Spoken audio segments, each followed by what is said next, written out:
This is a CC Radio podcast. It was just the most massive thing I've ever seen. To tell you the honest truth, I thought, well, we're the only ones left on this planet. Something's happened. We've missed something here.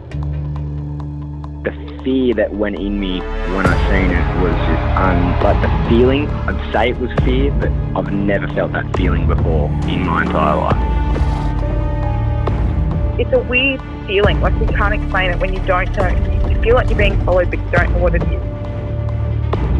We had two to our right, another one in front of us, another one to the left, and another one just across the road, shaking the daylight out of the tree. All we get was a big red eye. I remember waking up and looking at the end of the bed, and there was a figure there, almost insect-like, and then I blacked out. Welcome to the show, everyone. You are listening to Believe, Paranormal and UFO Radio. My name is Cade Moyer, and thanks for tuning in. If you've had an encounter, get in touch with me. My email address is believe@ccradio.com.au, or you can message me on Facebook at facebook.com/Believe UFO Radio. If you enjoy this episode, there are a few things you can do to help the show. Firstly, you can go to iTunes and leave us a 5-star rating and review, or you can share the show around social media with your friends and family, and that will help us grow. Tonight I'm joined by Jackie, and a lot of you will probably know Jackie's story. She was on basically international news with what happened with her. She had a family of Yowies and an unknown creature on a property that she lived on in the Atherton Tablelands. Jackie, welcome to the show. Oh, thank you. Thank you for having me. Thank you for coming on. I mean, your encounter is pretty much the hot topic of the cryptozoology world at the moment. Do you mind telling us exactly all about it?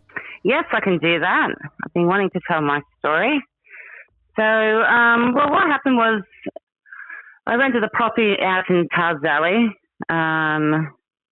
I thought it was 140 acres, but I found out it's actually 172 acres. And there's two houses on the property. So there's an old cottage that's over 100 years old that's half on stilts on the slope of a hill. And it's 500 metres within the property. And there's a second house on the other side, which is about 500 metres from the other home. And the owners had actually, the new owners had just bought it and was starting to fix up the property and rented it out straight away to me and my kids. So we moved there, I think it was on the 4th of September, 2015. And, yeah, well, a few things happened. I think within the first few days, I built a little vegetable garden in the back because I'm right into my self-sufficiency and stuff like that. And the landlord had just put down some new gravel on the driveway. Not on my driveway, but on his huge long driveway that went to the other home. And I think it was a few nights later, I heard rocks getting thrown on the roof. And at first I thought maybe it was the birds in the tree because there was quite a large tree next to the home. And the branches went over the roof, you see. So I thought maybe it was the birds dropping nuts or seeds or something like that. But it kept happening and it actually sounded like little rocks getting thrown. So it wasn't until the next morning I went out there to try and look for these nuts or seeds or whatever was thrown on the roof. And I saw some of the gravel from the driveway in the new little veggie garden I made at the back of the house. So I picked them up and I showed the landlord, because he used to come around many times during the day, you know, because it was like a large farm. He had a lot of cattle surrounding the home. And we were a bit confused about what was getting, you know, why there was rocks in the garden. So, but anyway, I will describe a little bit about the house. The old cottage that was partly on the hill, so it had stilts at the front and stairs with a veranda, and at the back, the arse end of the house actually landed, you know, on the slope. So when you walked out the back door, there was about 6 or 7 metres to the bathroom. So that's how old the house was. So there was an outside bathroom and shower and a little laundry area. And also there was a wall on one side that was blocking the wind coming through from the back door, so, you could walk to the bathroom. But the rest on the right-hand side was all open. So you could pretty much park your car nearly to the back door of the house. So the next thing we started to hear was someone walk around the property.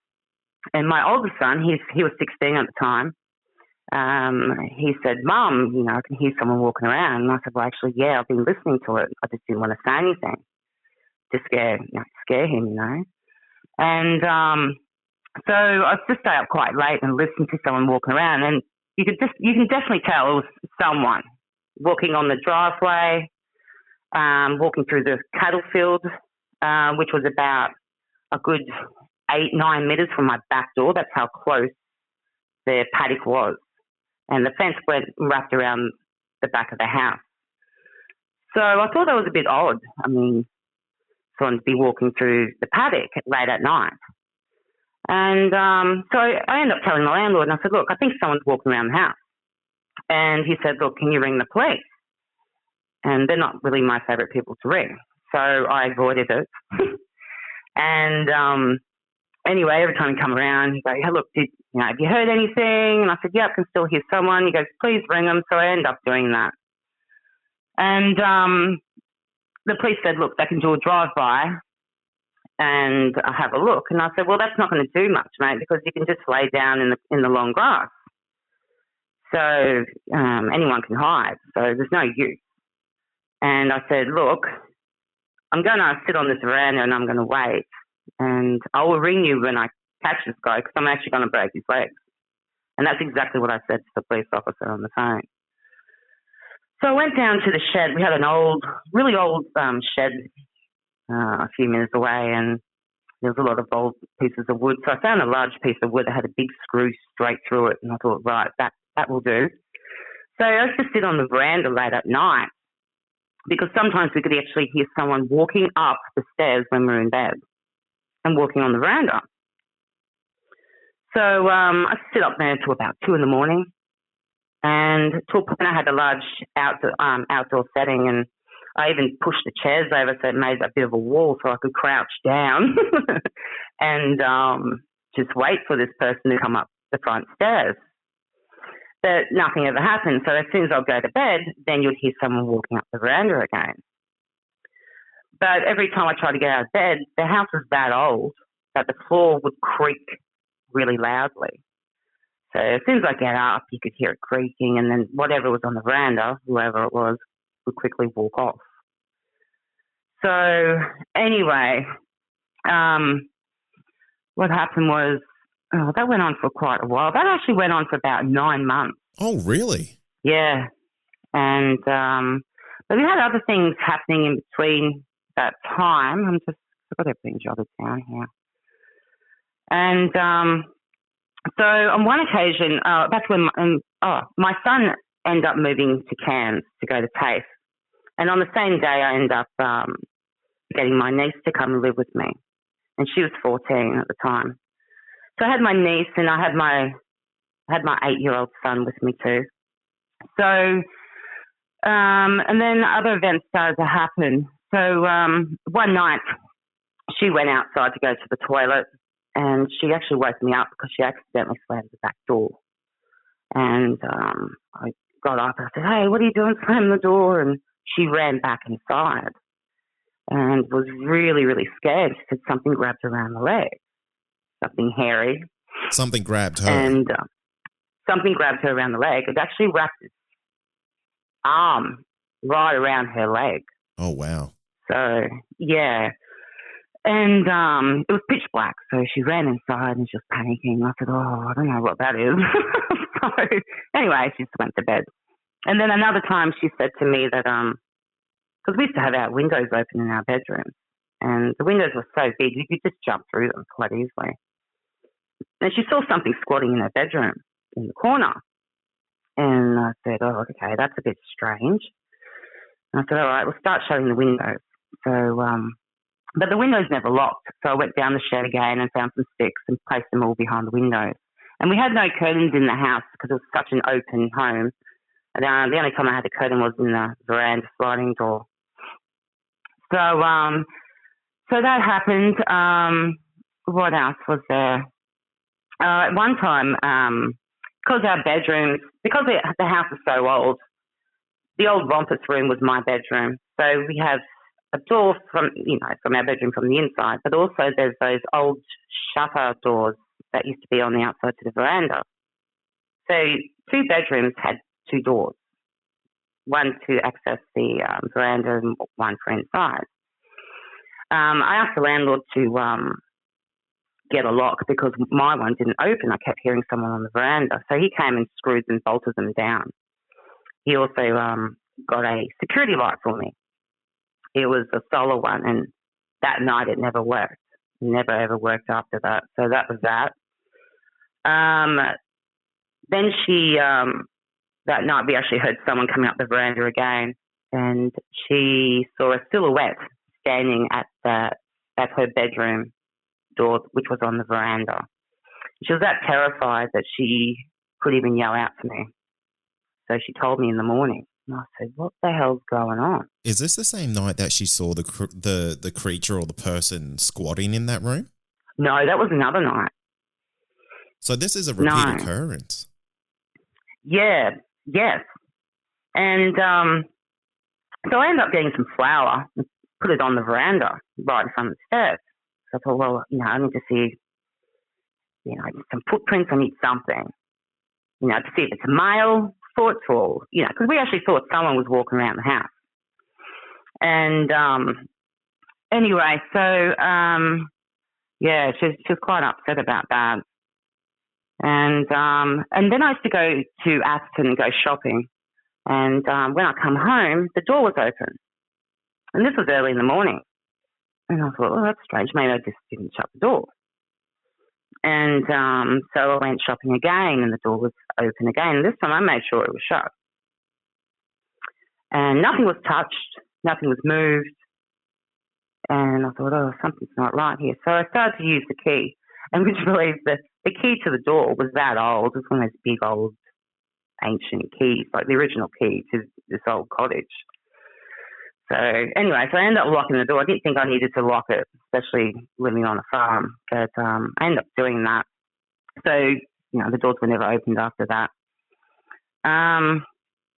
What else was there? Oh, and also because, the landlord was a bit concerned, he jumped on his four-wheeler and looked in the backyard.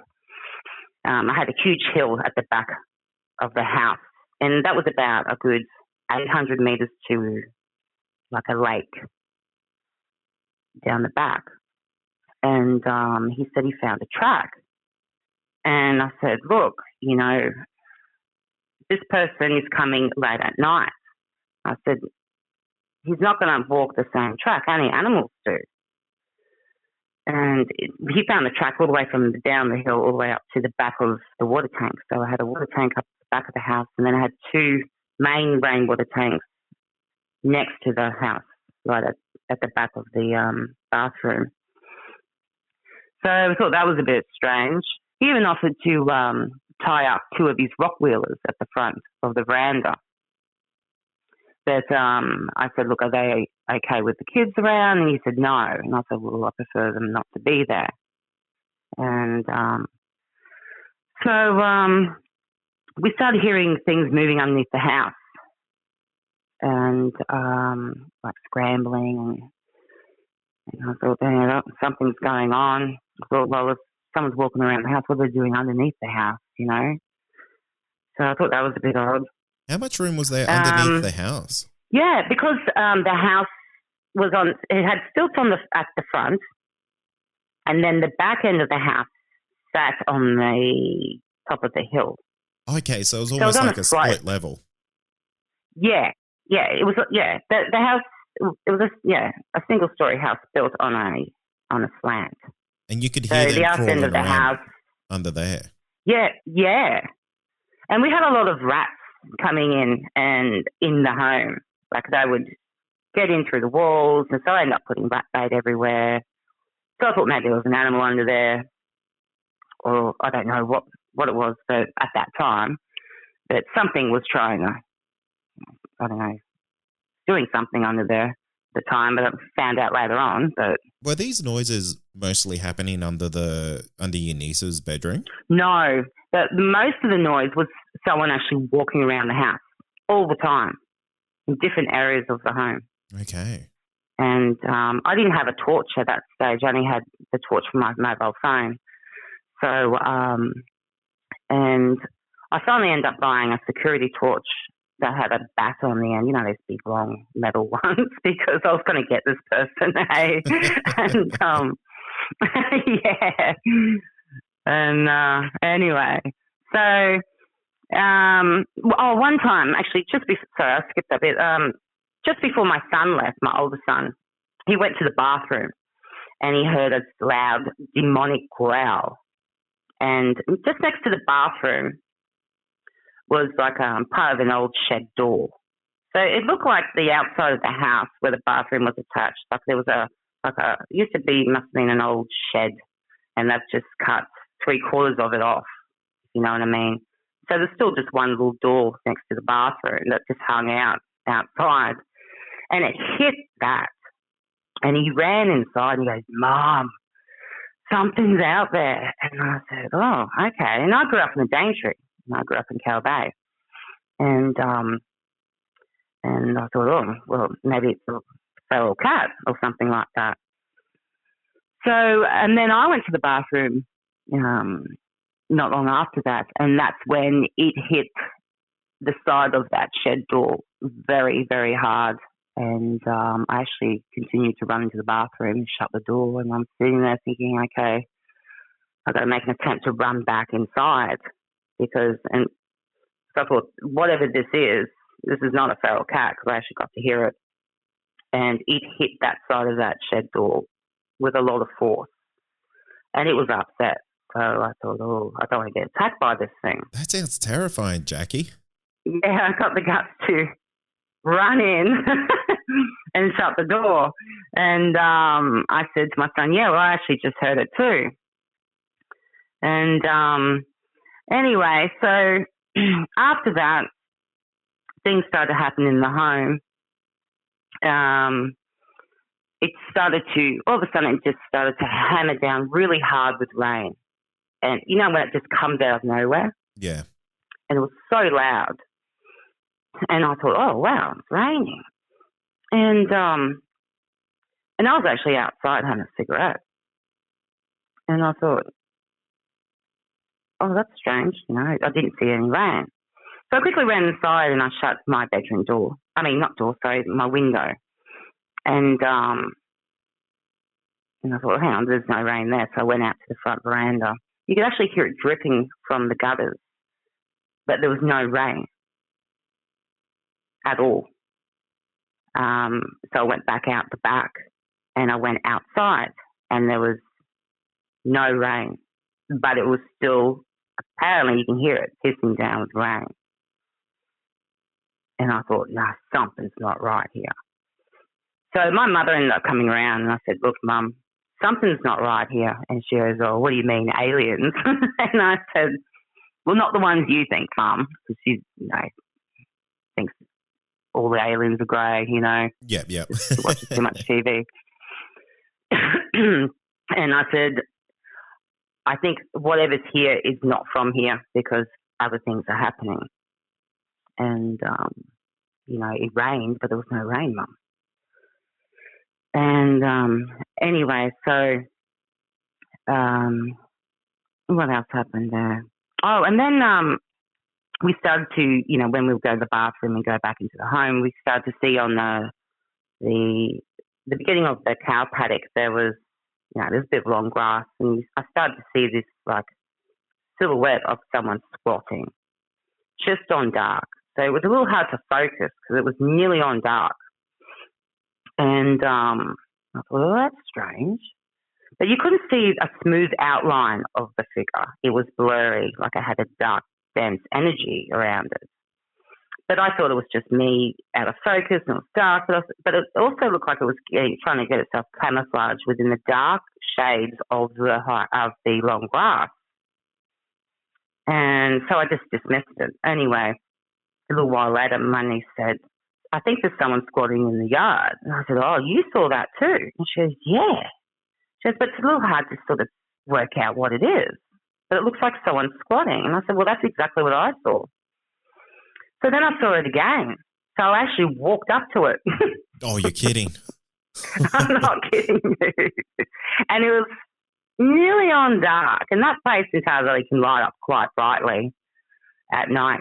And so I walked up to it. And I was about 4 meters away. And I leant over and I was looking at it. And I saw it had dark, really black, hollow eyes. It was actually a black figure, but with a dark, dense energy around it. It was squatting. It had a athletic body. Like you could see the muscle or the shape in its arms. And its eyes were very hollow and black. It was blacker than its actual, the colour of its figure, because it was black. And I could see part of its mouth that was also black. And I went, oh, shit. And I ran inside. And I said, something's not right here, Laura. I said, right, just don't go outside anymore. We'll just lock up pretty much, on dark. What was going through your mind when you saw this creature? Well, I've seen things back in my past, and I actually thought it was some type of entity. And but I thought it was strange for my niece to see it too, And so maybe. And then I thought, well, maybe she can start to see things like that as well. So I just thought, oh, we'll just leave it. But so what happened after that is, oh, that's right, and I ended up going on this date, and he came around, and I was telling him a little bit about the place, and he wanted to set up a tent in the backyard near the bathroom and bring his camera. And I said, okay, you can do that. I said, but, if I hear you yelling and screaming, I'm going to keep this door locked. So anyway, camped in the backyard. Nothing happened, like you didn't hear anything and that. And then, so he kept coming around a couple of times, and then he turned up once. And I was telling him about this strange rain phenomenon that happened. Yeah. And he rocked up at night. And, and he brought his camera and stuff, and he tried to film in the kitchen, because I ended up putting out a security light in the tree and stuff like that to try and, capture whatever is going on around the house. And then what happened was I heard someone walking through the backyard, walking through the grass again, and I actually had bought that security torch, so I thought, now's my time.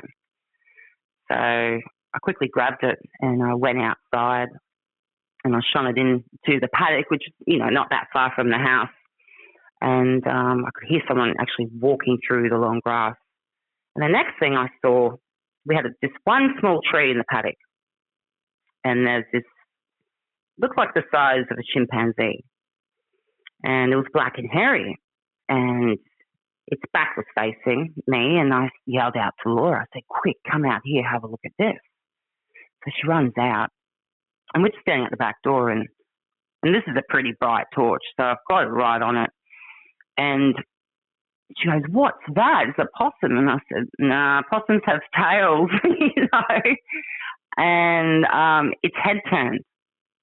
And when it did, its head nearly turned right around. And it had glowing white eyes, but I thought it was just a reflection of the torch.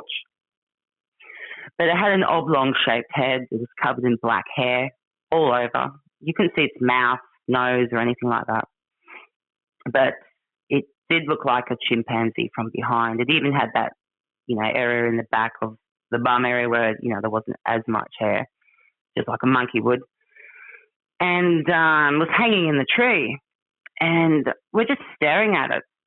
And the next thing I saw was two glowing white eyes, about 9 foot high, just at the back of that tree in the paddock. And I thought, is that another set of eyes? Yes. And this one was 9 foot high. It was huge. But he was very well camouflaged in the dark. So when I went to shine the torch, I could only see a little bit of his head and his neck area. which he didn't really have much of a neck. It was all covered in hair, like a longer hair around the neck area. And, sorry,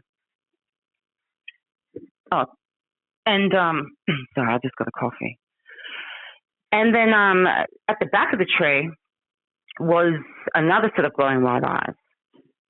And that's all you could see, but I didn't see any hands wrapped around the trunk of this tree, and it was only a small, skinny tree. So we were watching it, and its eyes dropped down. And then it crawled. And as it crawled, it stood up. And then it walked. And that's when we shit ourselves. It would have been about my height. I'm nearly 6 foot. And as it walked in big, long strides. Its head turned real quickly, like nearly robotic, but real quick and really quick direction. And it was very curious. Obviously, I thought later on of the torch because, when you have a torch shining on something, you can't really see the person in the back.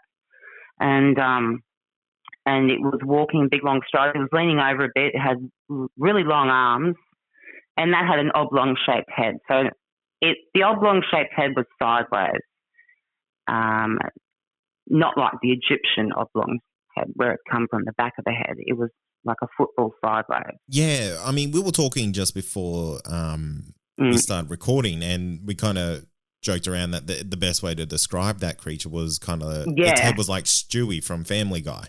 Yeah. Yeah, like his head, but black and hairy.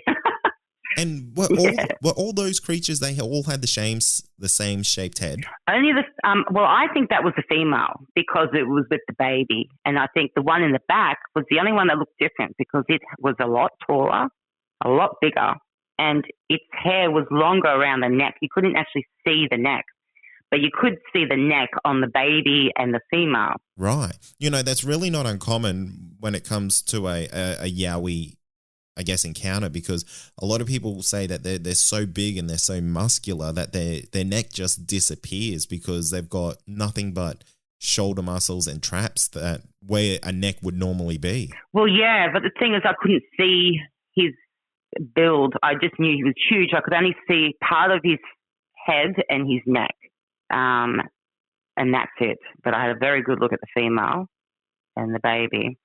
And I remember looking at her hands because it was a bit like, a monkey's hand at the back where you could see, like dark brown skin at the back. But this one had long nails because I actually did focus on the hands because I was looking at the way I was walking. I thought, is this, at first I thought someone was walking around the house. And I thought, what's that? And then we ran inside. I locked that door. I overlocked that door. I didn't even know if I even had locked it properly.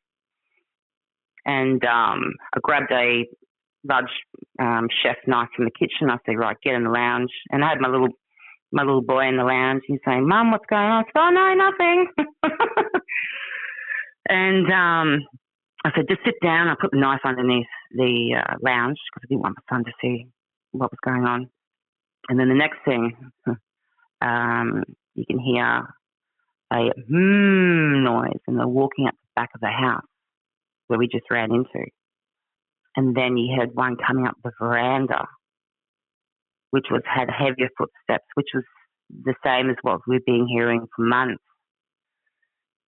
And then I went up to the sliding door of the lounge, and I said to Laura, which was my niece, and I said, look, just keep talking as if, everything's normal. So I just started making up stuff and started talking. And I said, I don't think I locked the door. And I was talking and carrying on, and I went up, and there was only a curtain between, on the sliding door. Yeah. So whatever was coming on the veranda, I could not see, but I knew it was him.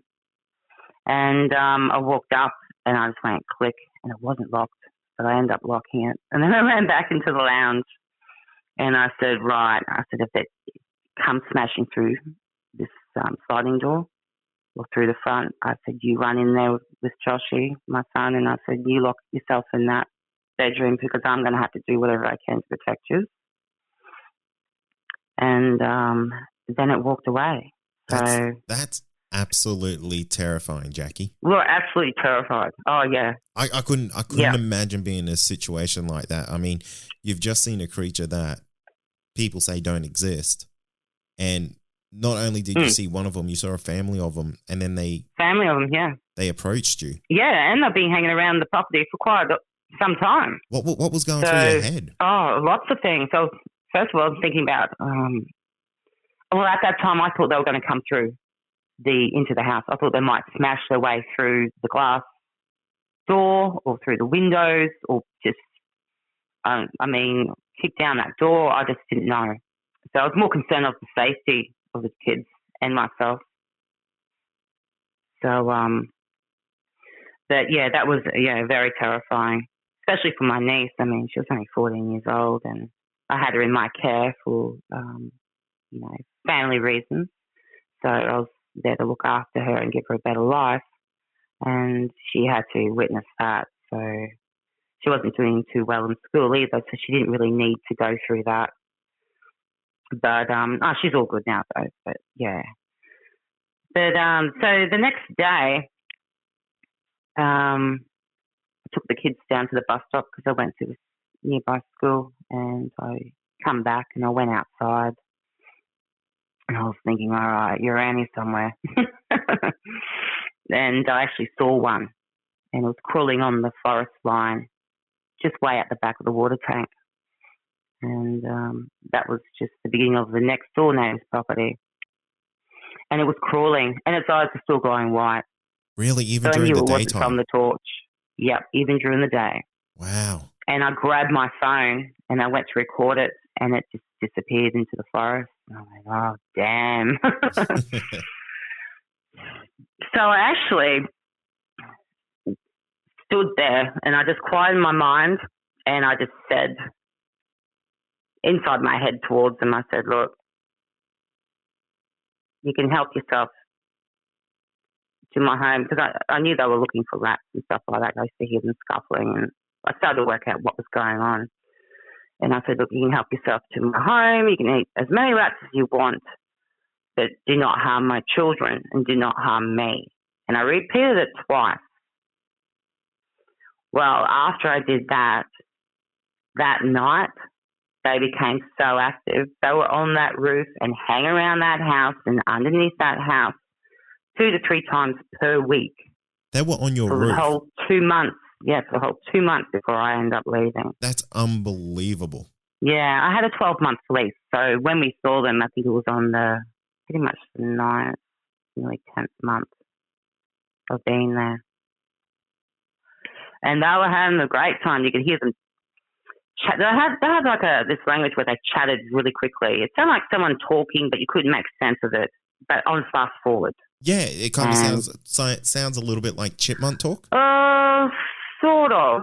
It sounded like more someone just talking and on full on fast forward, like like the old tape deck. And you fast forward and you hear someone talking really, really quickly, but you couldn't understand what the hell they were talking about.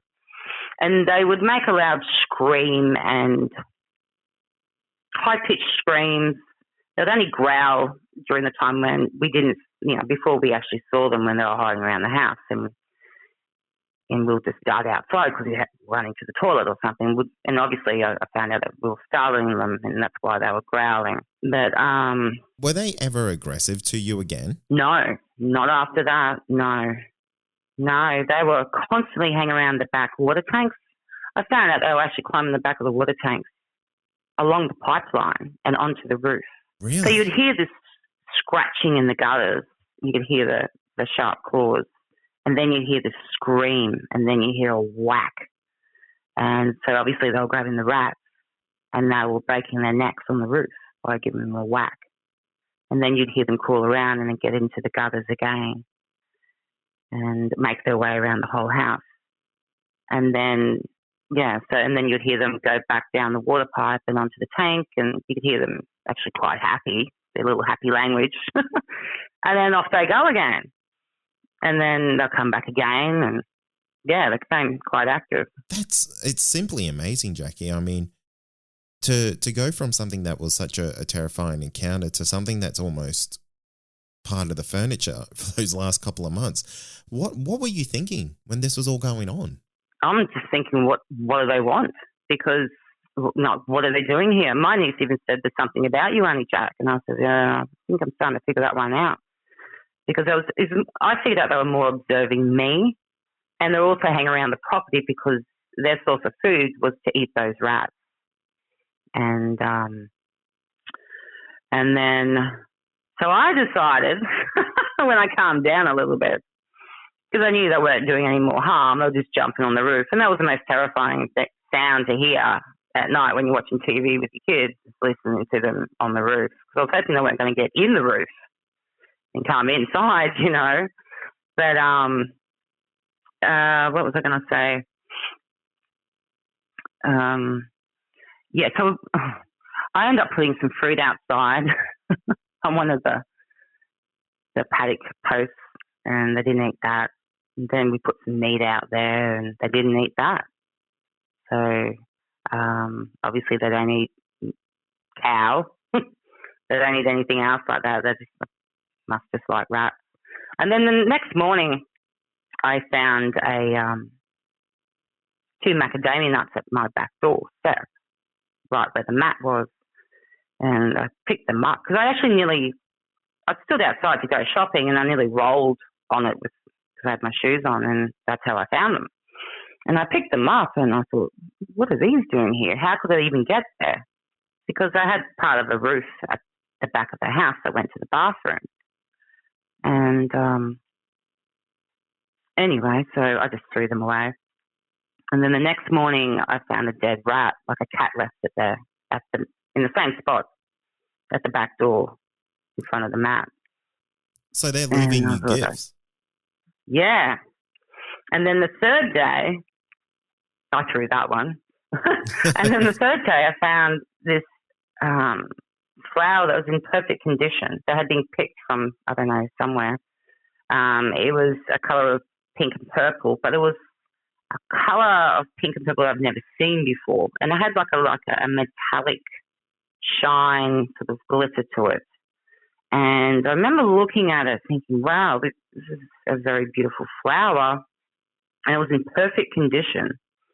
And so I walked around the whole property trying to think, where did this come from? And I couldn't find anything. I mean, we only had hibiscus flowers on the property and some other plants, and I don't even know what that was. But it wasn't from there. And it wasn't until later on when I moved out of the house, because I kept thinking about what was happening. They were trying to show me what they eat, but also pretty much saying, "I thank you." I think that's what that flower was. Far out. What an amazing experience that you've had there. Yeah. Did you ever? It's different. Yeah. Oh, it's far more than different. It's incredible. It's there's not really many words that can kind of cover what I'm thinking here.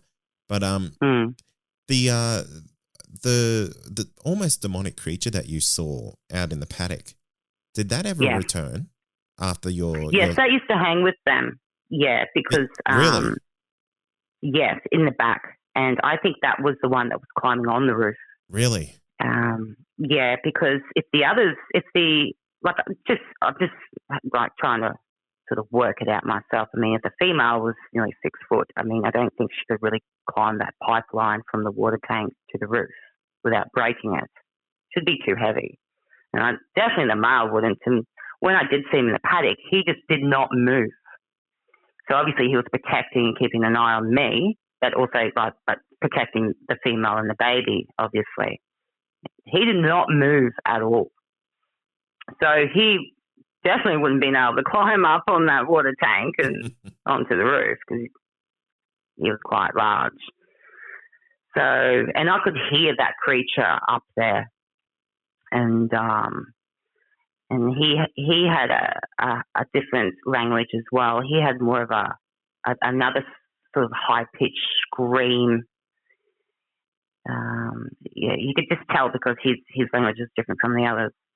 But one day I said to my niece, I said, I'm going to park the car right at the back of the house and I'm going to unlock it. And I said, if we hear them on the roof, I said, when I say now, we're going to slowly walk to the back door. And when I say go, I want you to run in there with Josh. I'll be right behind you. Throw yourself in the back seat of the car. I said, because then I'm going to drive around the property and you grab my phone and you video it. And I was prepared to sleep in the car with the kids that night. So I had everything packed in the car and I was just waiting for the night for them to jump on that roof. So one night, you could hear them. And I looked at my niece and I nodded and she goes, okay. So we got up and I said to my little one, I said, just be quiet, darling. Just going to go in the car, but you have to be really quiet. And so we were, hand in hand, slowly walking one step at a time towards the back door. And as we did, the creature on the roof is walking with us. Oh, no. And as we got to the back door, we stopped and it stopped. And I said, oh, shit. And I said, right, let's go back to the lounge and sit down. So we couldn't leave. So I learned they were very telepathic, obviously, because when I applied my mind and I said to them that day in the backyard, look, you can help yourself to whatever it is that you want around the home, but don't harm my children or me. They heard that quite clearly. But not only that, they could sense and obviously pick up on my thoughts and the kids, knowing what we were attempting to do. And it didn't want us to leave, It obviously wanted to finish getting its meal and going at the back of the house. I'm pretty sure they were staying at the lake at the back there because of that track that the landlord found. Wow. It's absolutely amazing. I mean, did you feel like you were trapped there? Did you feel like you were in danger? Yes, definitely. Yep. Oh, no, I didn't feel like I was in danger in the end. At the beginning, I did. When I first saw them that night, I rang up my mother. I actually rang up one of the neighbours. Did your neighbours ever have encounters with these creatures? No. So they were singling you out. Oh, yeah. Yeah, of course. And I actually rang up the Army and I rang up the Navy. And they actually hung up on me. And I said, look, this might be a bit of a bizarre story, but I'm telling the truth. I said, I'm a single mum. I'm on a large property and in Tarzali. And I said, I've got some creatures in the backyard and they're not from here, mate. I said, you got to get here now. And I just said, sorry, we can't help you. And I hung up. So what do you think these creatures were? They were definitely, multi-dimensional beings, especially the other creature, because he had a very dense energy around him. It was like you could nearly walk through him, but you couldn't see through him. He didn't have a solid form, kind of like what the other creatures did? No, he wasn't completely solid, no. He had like a blur around him, like an energy around him. Yeah. Black energy. And I did forget to let you know that when that date came around again, I missed that part. He turned up and it was that night and he came through the back door and they were screaming and growling. They didn't like him being there. And he goes, oh, that's them, because he hadn't seen them. And I said, yeah. And so it doesn't look like they really want you here. And they were really screaming and going right off. Making it well known. Yeah, and I think they were at the back of the water tank. And I think they were pretty much pissed off because, like he was interrupting them to get their feed, like they usually would, to jump on the roof. And I mean, they weren't afraid of me. I allowed them to, but this unknown person that's just rocking up every now and then, they didn't like that. So he wanted to go around the back. And I said, look, if you do that, if anything happens to you, I said, I'm not going to be able to help you. I'm going to have to lock this door. So he grabs my security torch and off he goes. And he walks around the back. And they scream so loud. And I'm just standing at the back door ready to lock it. And one of them screamed so loud, and he was nearly at the back of the bathroom, that one you could hear it screaming all the way down the back of the hill to the lake. And that was a good 800 metres at the back of the house. And you could hear the scream starting to fade from the distance, but you couldn't hear it running through the grass. You couldn't hear anything, only it screaming. And then he went further around the back, and the next thing, it flew back, I don't know how, within 2 seconds flat. It was at the back of the house. Really? And you could hear it screaming from the bottom of the lake straight back. And that's when he ran inside, and he was like frantic. He's like, "What the hell is this?" I said, "Did you see it?" He goes, "No." I said, "Oh, no." And he said, "It's like it just transported at the back." I said, "Well, that's exactly what I heard, because that's what I thought, because I didn't hear it running through the grass." And I said, "I didn't hear any wings flapping or, And I actually thought it was that other creature, not the actual Yowies doing that." Right. And because I could tell by his high-pitched scream, because his was a little bit different to the others. And he goes, "Oh, something's not right." And I said, "Well, I told you." Anyway, he calmed down for a little bit. And he just went out the back door to have a cigarette, because I don't allow smoking in my home.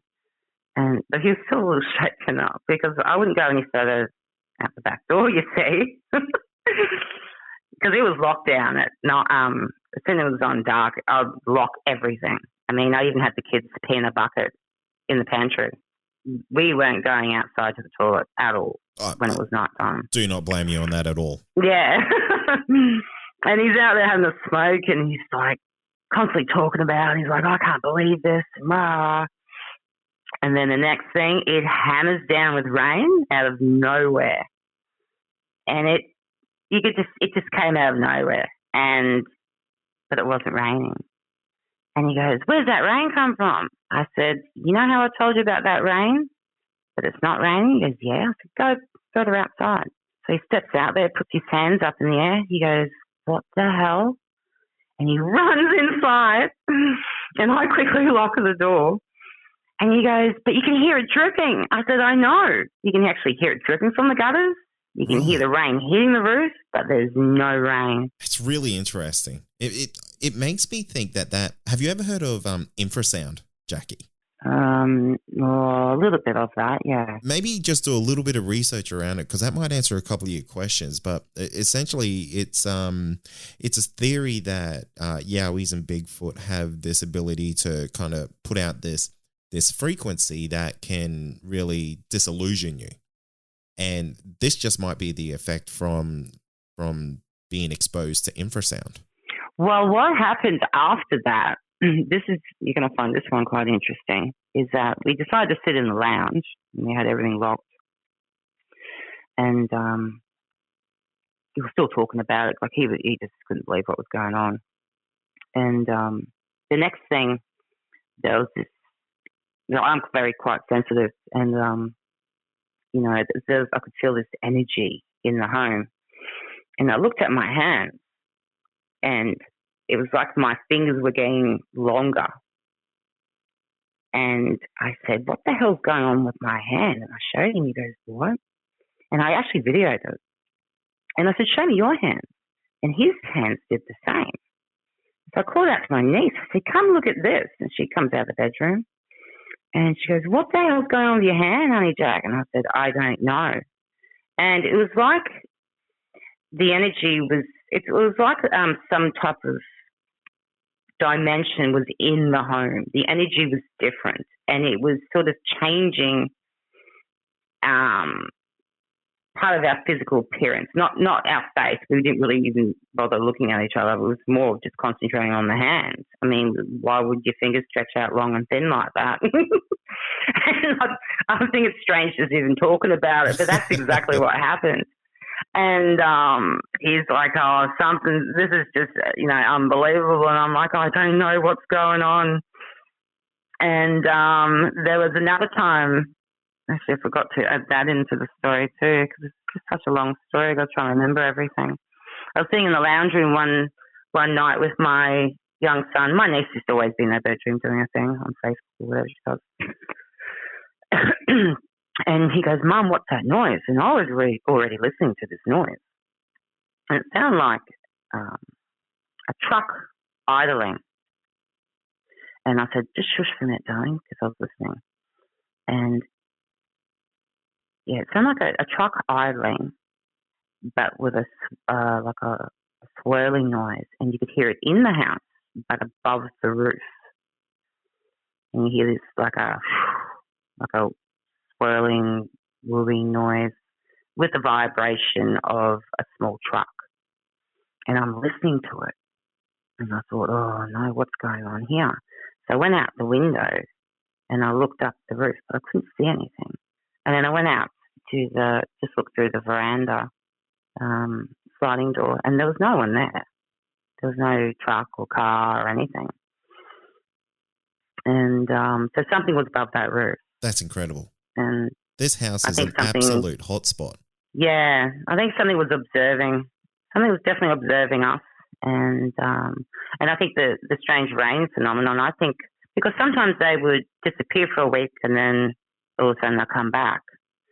And during that strange rain phenomenon, I noticed is that when they must have left. And then because when I saw that strange rain phenomenon again, it's when they appeared again. So it's like there was some type of portal or something that they were entering and exiting. They weren't just living in the backyard. How fascinating, Jackie. That's it's because the energy in the house changed, and and the clock would tick, and there was never a battery. I've never even used the clock; it doesn't even work. And my date said, do you have a clock? And all of a sudden you could hear it ticking. And I said, well, I've got one on the wall, but it's never worked. And it was a nice wooden clock. It was from the Daintree. And Mum said, it looked nice on your wall. And I said, well, it doesn't work, Mum, But anyway, so I chucked it on the wall. And I went up to it and grabbed it, and I turned it around, and I showed that guy I was on a date with, and he goes, oh, no. So I actually had a little fire outside, so I threw it in that.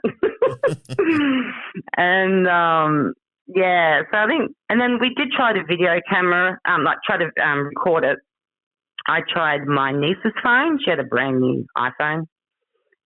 It would record for 15 minutes and then go black, but keep recording all night, but the screen would go pitch black. How intriguing. And then I did it with my phone. I had a brand new, that's when the new Samsung 7 Edge came out. And so I set mine up in the same spot in the kitchen because it was directly towards that tree, and I had that sensor security light in the back. And that did exactly the same. It recorded for 15 minutes and then went black, but it recorded all night.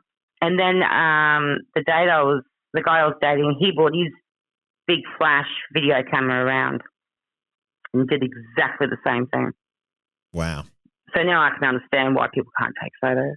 Yeah, absolutely. Or video them, because they know how to disable them. Yeah, that's right. Well, Jackie, your story is absolutely amazing. It has sent so many chills up my spine.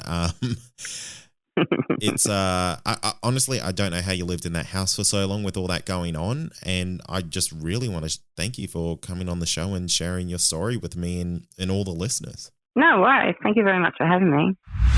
And that's going to do it for tonight. And remember, if you have had an encounter, get in touch with me. My email address is believe@ccradio.com.au, or you can message me on Facebook, and that's facebook.com/Believe UFO Radio. Until next time, stay safe, and you've been listening to Believe Australian Paranormal and UFO Radio.